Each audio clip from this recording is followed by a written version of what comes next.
Hi friends, ఆచార్య శ్రీనివాస్ గారు మా ఆత్మమిత్రులు.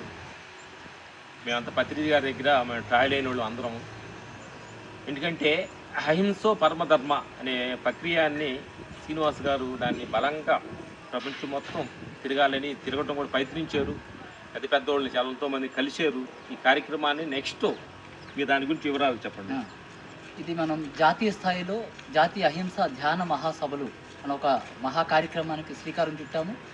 అంతర్జాతీయ శాకాహార దినోత్సవం, అలాగే అహింసా దినోత్సవం అక్టోబర్ 1-2 పురస్కరించుకుని 1 నుంచి 5 వరకు 5 రోజుల పాటు హైదరాబాద్ సిటీలో చాలా భారీ స్థాయిలో మరి అందరికీ అకామిడేషన్స్ ఉచితంగా ఉచిత భోజనాన్ని ఏర్పాటు చేస్తూ ప్లాన్ చేస్తున్నాము.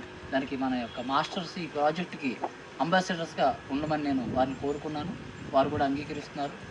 Thank you so much. అలాగే ఎంతోమంది గొప్ప గొప్ప గురువులు కూడా దీనికి ఆహ్వానిస్తానికి ప్రయత్నిస్తున్నారు. గురుగారు వాళ్ళు ప్రకృతి కూడా దీనికి మంచి కార్యక్రమానికి సహకరించుద్దని మనస్ఫూర్తిగా నువ్వు చేస్తున్న పనికి మేము కూడా విశ్వాన్ని పొద్దున ధ్యానంలో కూడా మేము మనస్ఫూర్తిగా ధ్యానంలో కూడా మిమ్మల్ని ఇది అప్లికేషన్ పెట్టాలి. భగవంతుడు మనం చేసే పని అప్లికేషన్ పెట్టాలి కదా.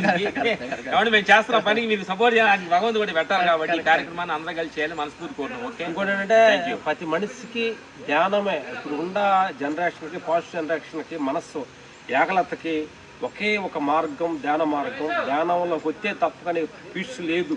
పీస్ మైండ్ కావాలి, నీ ప్రశాంతత కావాలి, ఆరోగ్యం, నిద్ర ఆరోగ్య ఆహారం కావాలంటే ధ్యానం చాలా ముఖ్యం. కాబట్టి అందరూ 5 గంటలు ధ్యానం అంటున్నాడు. ధ్యానానికి ఇంత ముఖ్యం కాబట్టి ధ్యానానికి వచ్చి అందరూ మనశ్శాంతిని, ఆరోగ్యాన్ని, ఆత్మసాత్యాన్ని పొందమని మనస్ఫూర్తి. ఎందుకంటే జనరేషన్స్ అంతా ఫాస్ట్గా వెళ్ళిపోతున్నారు తప్ప అసలు ఎక్కడికి వెళ్తున్నావో తెలియకుండా కన్ఫ్యూజ్లో వెళ్ళిపోయి ఏమేడు చెడు ఆసనాలకు అలవాటు పడిపోయి ఆ ఆసనాలతోటి ఆ ఉరముల్లో కొట్టుకెళ్ళిపోతున్నారు. నా మిత్రులారా ఆగండి. అసలు నేను ఎవరిని, అసలు ఎందుకు వచ్చాము, అసలు ఏంటి అహింస ఏంటి, అసలు ధర్మం ఏంటి, ఈ సత్యాన్ని కొంచెం మనం తెలుసుకుంటే కొంచెం నెమ్మదిగా ఉండొచ్చు అనే సత్యాన్ని ఎంతోమంది గురువులు చెప్పారు.